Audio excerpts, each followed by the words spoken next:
Alright, welcome in everybody. We've got a fun spice video for you here today with a secret meta core breaker over in the Sunshine Cup. Fellow content creator and friend of the stream, Lyle Jeffs, suggested that we run Magmortar in the Sunshine Cup, and with Legacy Thunderbolt, Karate Chop, and Fire Punch, Magmortar is actually able to hit a hefty amount of the meta for super effective damage and really apply a lot of pressure. And here we're going to see a great run with the Magmortar showing just what it's capable of in the Sunshine Cup. So let's go ahead and jump into those battles. Alright, jumping into the first battle, we have a Magmortar lead and a Pidgeot. So with Legacy Thunderbolt, we're able to hit this Pidgeot for super effective damage, and we paste to the Thunderbolt at the same time that they would get to the Brave Bird. So I'm just going to go ahead and full send the Thunderbolt here. Not sure if our opponent knows that Magmortar has Thunderbolt or not, so we're going to see. And it doesn't look like they do, as Thunderbolt lands and absolutely one-shots the Pidgeot, taking them out with all of that energy, and then they come in with a Vigoroth. We're able to get to this Fire Punch at the same time they would get to a Body Slam, and we're dealing super effective damage with these Karate Chops. So we're going to pull a shield with that Fire Punch, and then pivot out into our Noctowl.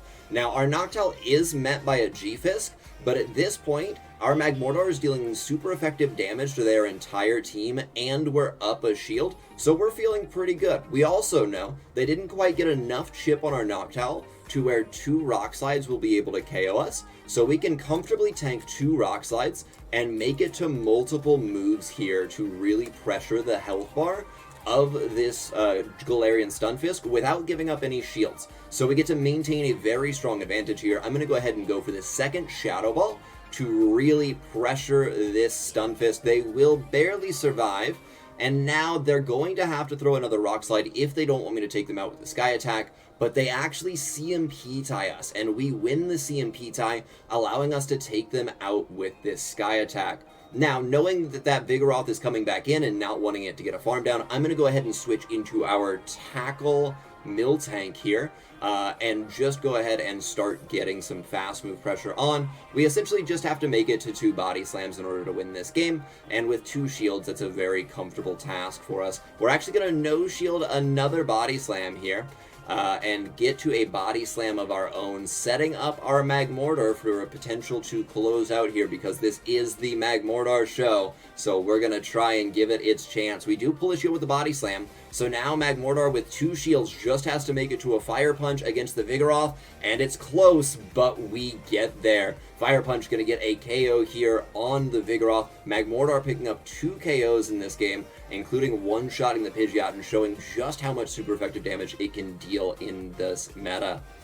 Now, jumping into the next battle here, we're going to have Magmortar into Abomasnow, so a fantastic lead for us here. So we're going to be doing super effective damage with the Karate Chops, we're going to be doing double super effective with the Fire Punch, and we're going to be resisting all of their moves. An opponent counter swaps in a Vigoroth, which once again is not a great answer to the Magmortar, as we're going to be dealing super effective Karate Chop damage and pacing to these Fire Punches too quickly for them to really deal with. So we're going to pull a shield there, and then decide to bring in our Noctowl, which is a great answer to the Vigoroth. We're going to eat these Body Slams pretty well. Going to go ahead and just tank both of them, and then start firing off our Sky Attacks. Now, opponent should get to the next Body Slam before I get to the back-to-back Sky Attack, so we're going to build up to just before they make it to their next move, and then go ahead and throw this Sky Attack for some good damage. But we actually end up pulling the second shield, and then our opponent overfarms, allowing us to make it to a second Sky Attack here, which will bring them incredibly low. And now we're going to opt to shield up. We want to maintain switch. We already have shield advantage. That wing attack that just went through is going to KO anyway. So let's go ahead and keep our Magmortar on to that Abomasnow. Now the Abomasnow is going to come in and get a small farm down, but that is perfectly fine.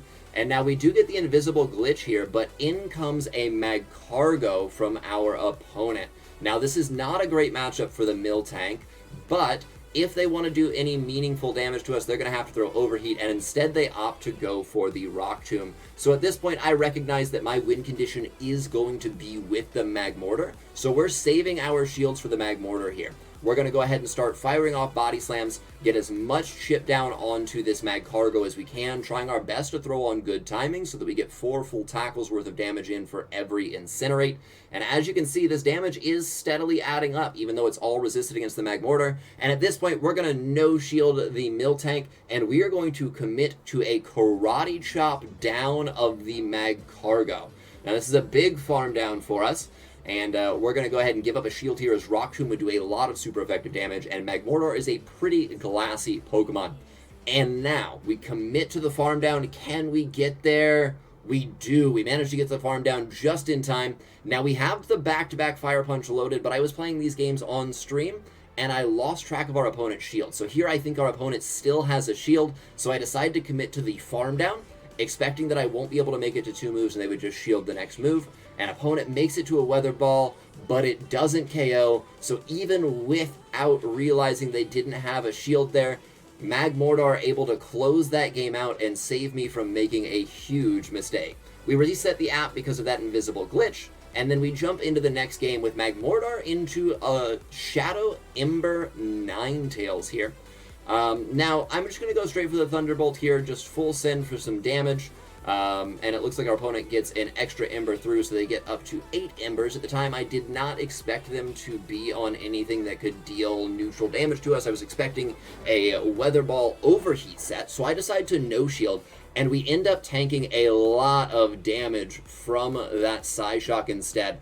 So we're going to go ahead and look to switch out right away, and our opponent actually switches out at the same time as well into a Noctowl, which is decent for us because we are up a shield, and our Miltank has super effective Ice Beam to really pressure this Noctowl. So I'm going to overfarm a bit here, throwing just before they make it to their second Sky Attack, and then fire off this Ice Beam. And Ice Beam is going to land and put their Noctowl very, very low. And now I recognize that we can get a full tackle down here, and they should be dry on that Ninetales. So I'm going to go ahead and shield up and farm down the Noctowl, coming out with a Body Slam. Opponent's going to bring in the Ninetales. We're once again going to overfarm and then throw before they're able to get to a Weather Ball. This Body Slam should apply quite a bit of pressure to this Shadow Ninetales. As you can see, taking it very, very low, and then getting a catch of the Fire Weather Ball in order to preserve the health on that Miltank and keep us from having to give up that last shield.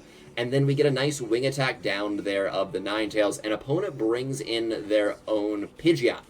Now, this could get a little awkward. We do have to make a correct shield decision, but I'm feeling pretty comfortable after pulling this shield with a Sky Attack, because now if they opt to go for the Brave Bird, I'm confident that my Miltank is going to be able to make it to a super effective Ice Beam in order to KO. So I'm just going to no-shield my Noctowl and force our opponent to throw that Brave Bird, but they do end up going for the Feather Dance instead. So we're going to be able to get off a Sky Attack here. And now with our switch clock coming back up, we have a couple of options here. And what we're going to do is we're going to look for a catch as we reach the Sky Attack. So now no matter what this is, if this is another Feather Dance, it doesn't really matter because we have that Sky Attack banked. And if it was the Brave Bird, it would have debuffed our opponent and made it to where the Sky Attack would be lethal. And they're now out of shields, and we still have a shield remaining. Opponent actually goes for a fantastic No Bubble as well to try and get a farm down, but it does just allow us to make it to a Body Slam and then fire off that Sky Attack that we have banked anyway, and let us take out this Pidgeot for yet another win. Magmortar able to get a shield advantage to pressure that in-game perfectly, and still hanging around to make a catch with later on as well. And now jumping into the 4th game here, we have Magmortar into Abomasnow yet again. Another fantastic lead, again resisting everything and threatening with these double super effective fire punches. And double is the counter swap this time. Now again, we're dealing super effective damage to these normal types with these karate chops, though it's not the best move. It really does add up, and we see big damage come through there from the fire punch as well, bringing them very, very low on this double, which makes me feel comfortable to bring in my Miltank. Now, I brought Miltank here instead of Noctowl because I was worried about them having a potential wild charge to really pressure my Noctowl, whereas I felt like we could tank the Body Slams a little bit more comfortably. Now, I do make a bit of a mistake here, and I lose track of their energy. So I don't get my Body Slam off before they get to this 3rd Body Slam on their double. So I'm now going to have to commit a shield, and now I know I can commit to the full tackle down. So we come out with a very loaded Miltank. and we're going to start chunking body slams at this Shadow Abomasnow. Now, these are not super effective, but Stab Body Slam is a pretty good move, and we're going to be able to get this Abomasnow very, very low if they don't want to give up a shield before they're able to Powder Snow down. We also know that all of their moves are resisted on Magmortar, and Magmortar is still very healthy, so we can tank even a Weather Ball here, and opponent actually brings in a Blaziken. So, our win condition now becomes fast moves, and at this point the only way we lose is if we no-shield a Stone Edge, so I decide to call the first move, and it is just a Blaze Kick, which is going to give us the win condition we need. From here, we can just shield up again with our Noctowl and farm down their entire team. We really could have let this Blaze Kick go through, and our Magmortar would have been healthy enough to karate chop down the entire team and give the Magmortar a little bit more of the spotlight, but we end up shielding the Noctowl instead and letting the Noctowl get a lot of wing attack damage there to close that game out. Sometimes that fast move pressure is really where things start to get useful, so being able to apply that fast move pressure comes in clutch there in game number 4. And now finally we're going to jump into game number 5 of the set. We pick up a Magmortar into Vigoroth lead. Again, we're dealing some decent super effective damage and winning CMP tie even though we pace evenly. So I will go ahead and fire off the Fire Punch right away. Opponent not opting to go for the Body Slam, so we are going to be able to get this off and still get out of this matchup. And that Fire Punch is going to bring them deep into the yellow.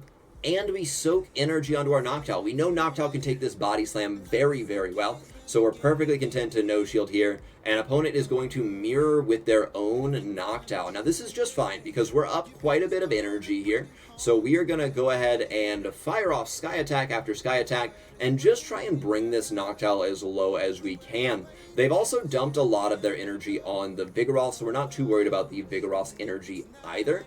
So we're feeling pretty comfortable with this position. Now opponent is likely to make it to another Sky Attack here soon. But if they get the full farm down, they can come out with close to a Sky Attack. And that could start to pressure a shield from me. So we try and reach for the Sky Attack, and we CMP tie. Now from here, I was a little worried that they had a little excess energy. I believe they're only 2 or 3 away from the Sky Attack, but worried that they were only 1 away. I decided to come in for the Tackle Down because I wasn't confident that one Karate Chop would KO. So we get some extra energy here on the Miltank, but that does allow them to put the Vigoroth onto our Miltank. But knowing that their Vigoroth is this low, and knowing that we tank the Body Slams well, we're going to go ahead and let this go, and just commit to a Tackle Down. And the opponent ends up bringing in a Pidgeot. So this is fine. We have super effective Ice Beam here. So we're going to go ahead and fire off the Ice Beam, and then switch over into our Magmortar. And again, Thunderbolt is a very, very good move for us to have for coverage here. Opponent is going to throw just before we make it to this Thunderbolt. I'm going to respect a potential Brave Bird. Even a Feather Dance would get us into a potential farm down range. And at this point, we have 2 shields. We have to use them somewhere. We're going to fire off the Thunderbolt now on the CMP tie. This way I have the option to just no shield if they shield. And our opponent actually tanks the move. And at this point, we're confident that Miltank can just tackle down the entire team with a shield. So rather than shielding up here and letting our Magmortar potentially get farmed down, we're going to go ahead and save our shields for the Miltank, and Miltank tackles down the team. And that is a 5-0 with Magmortar in Sunshine Cup. And honestly, the Magmortar put in a ton of work. It was really able to deal super effective damage to a lot of the meta. It was able to break up a lot of cores, especially when winning leads, and then having Vigoroth swap in, taking super effective Karate Chop damage, and quite a bit of damage from that Fire Punch is really, really nice. Now, if you happen to run into a Swampert lead, this team can be a little tough to play out of. I have only played these 5 games with the team so far, so I have not found a way to play around that since I haven't run into it yet, but I would imagine that those leads would be a little bit tougher, but there's always going to be something that counters your team.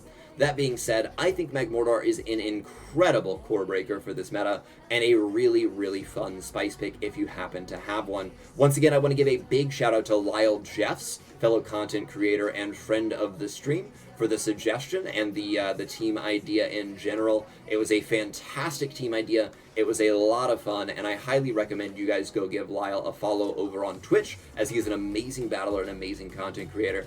But that will be it for today. We do have another Sunshine Cup core breaker coming to you guys tomorrow, so keep an eye out for that video. I hope you have a great day, and we'll catch you in the next one.